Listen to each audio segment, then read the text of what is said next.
ഇമാതിരി തിളച്ച സാധനം, ഇത്രയും തിളച്ച സാധനം എടുത്തിട്ട് നമ്മൾ കപ്പിലേക്ക് ഒഴിക്കുകയാണ്, പ്ലാസ്റ്റിക് കപ്പിലേക്ക് ഒഴിക്കുകയാണ്. അപ്പോൾ അത് എത്ര വലിയ കോട്ടിംഗ് ഉള്ളതാണെന്ന് പറഞ്ഞാലും ഇത് ഒന്നും സംഭവിക്കില്ല എന്ന് പറയാൻ പറ്റുമോ? ഇതാണ് എൻ്റെ ചോദ്യം. വേറെ മറ്റേതൊക്കെ ഇത്ര തിളച്ച സാധനം നോക്കിയാൽ ഒരു കെറ്റിലിൽ നിന്ന് നേരെ എടുത്തിട്ട് നേരെ ഒഴിക്കുകയാണ്.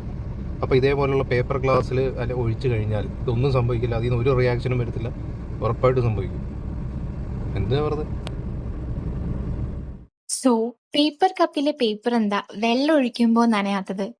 കാരണം അതിലൊരു പ്ലാസ്റ്റിക് കോട്ടിംഗ് ഉണ്ട്. ചൂട് ചായ, കാപ്പി, പാല്, വെള്ളം അതൊക്കെ ഒഴിക്കുമ്പോൾ കപ്പിന്ന് മൈക്രോ പ്ലാസ്റ്റിക്സും കെമിക്കൽസും നമ്മൾ കുടിക്കുന്ന ആ ഒരു ലിക്വിഡിലേക്ക് കലരും. സ്ഥിരമായിട്ട് ചായയും കാപ്പിയും കുടിക്കുന്ന ഒരാളാണെങ്കിൽ ഇങ്ങനൊരു ഗ്ലാസ് എപ്പോഴും കൂടെ കരുതുന്നതാണ് ബെസ്റ്റ്. പക്ഷെ അത് തട്ടാണ്ടും പൊട്ടാണ്ടും കൊണ്ടു നടക്കാൻ ബുദ്ധിമുട്ടാണെങ്കിൽ നമുക്കൊരു സ്റ്റീൽ ഗ്ലാസ്സോ ഇതുപോലത്തെ കൊളാപ്സിബിൾ കപ്പോ യൂസ് ചെയ്യാവുന്നതാണ്.